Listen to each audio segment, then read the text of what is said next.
पप्पू यादव अपनी राजनीति में मधेपुरा से छपड़ा चले आए। उन्होंने एम्बुलेंस देखा।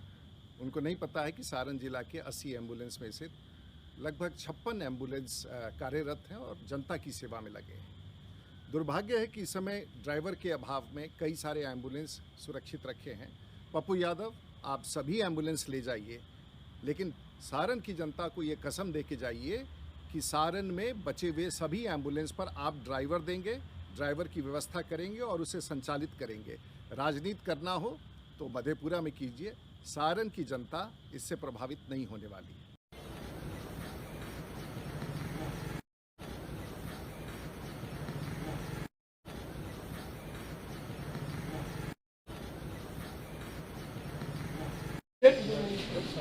एक, दो, तीन, 4, 5, 6, 7, 8, 9, 10, 11, 12, 13, 14, 15, 16, 17, 18, 19, 20, 21। अभी 21 है यहाँ। किधर है?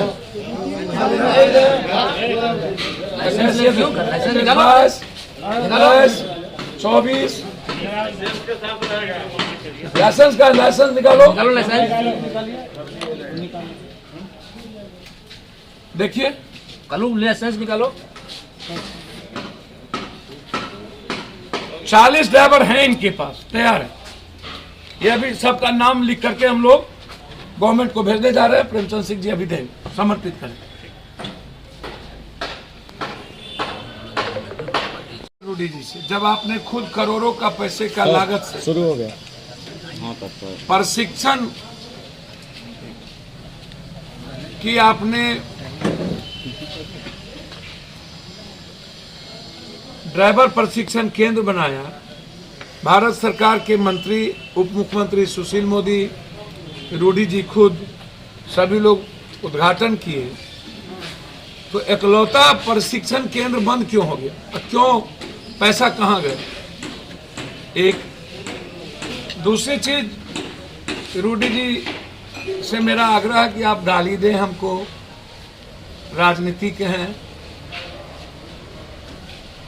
मैं ऑडियो नहीं सुनाऊंगा। एक ऑडियो में ना तो उनके लोग कह रहा कि अब अंतिम है उनका, गाली गलौज तक है। वो जरूरत होगी तो मैं आपको सुना दूंगा। उनके राइट हैंड और लेफ्ट हैंड जो है वो गाली गलौज कर रहे हैं कहीं फोन पर।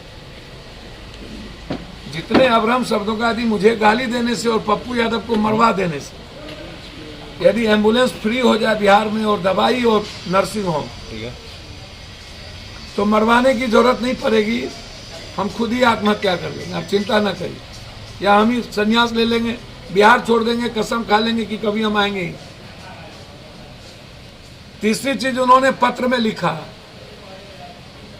कि हमारे और एम्बुलेंस चल रहे हैं, ये एम्बुलेंस ड्राइवर का नहीं। तो पहले तो आप ये बताइए कि ये सरकार का पैसा है, जनता का पैसा है। डीएम इसके अथॉरिटी स्लिप होते हैं, वो सिग्नेचर करते हैं। आप इसको कहीं कैसे लगा सकते हैं? आप सिर्फ रिकमेंड कर सकते हैं।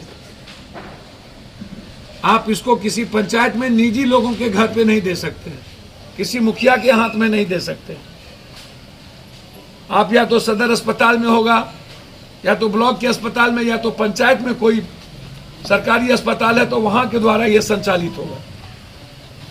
तो ये जिम्मेदारी ड्राइवर रखनी और ड्राइवर नहीं रखने की जिम्मेदारी सरकार की है। मैं बार बार कहता हूं कि इच्छा शक्ति की कमी है नेताओं के भीतर, नियत सही नहीं है, कोई प्रिंसिपल नहीं है इन नेताओं के भीतर कि कब हमको क्या करना चाहिए। जब मरने लगेंगे तो डॉक्टर की बहाली है। साल 18 के बाद आज तक बहाली नहीं हुई। ये कहते हैं कि प्रशिक्षित ड्राइवर, जब लाइसेंस किसी ड्राइवर को मिलता है तो वो प्रशिक्षित हो जाता है। किस ड्राइवर को हैवी लाइसेंस की जरूरत है और किसको नहीं जरूरत है? चौथी चीज, ये अपने ऑफिस में हम और अपनी बड़ी बड़ी तस्वीर लगा करके जयप्रभा अस्पताल, जहां सरकार का पैसा लगा, उसको इन्होंने कार्यालय बना लिया। कभी डॉक्टर और कभी एक भी वहां कर्मचारी नहीं रहे।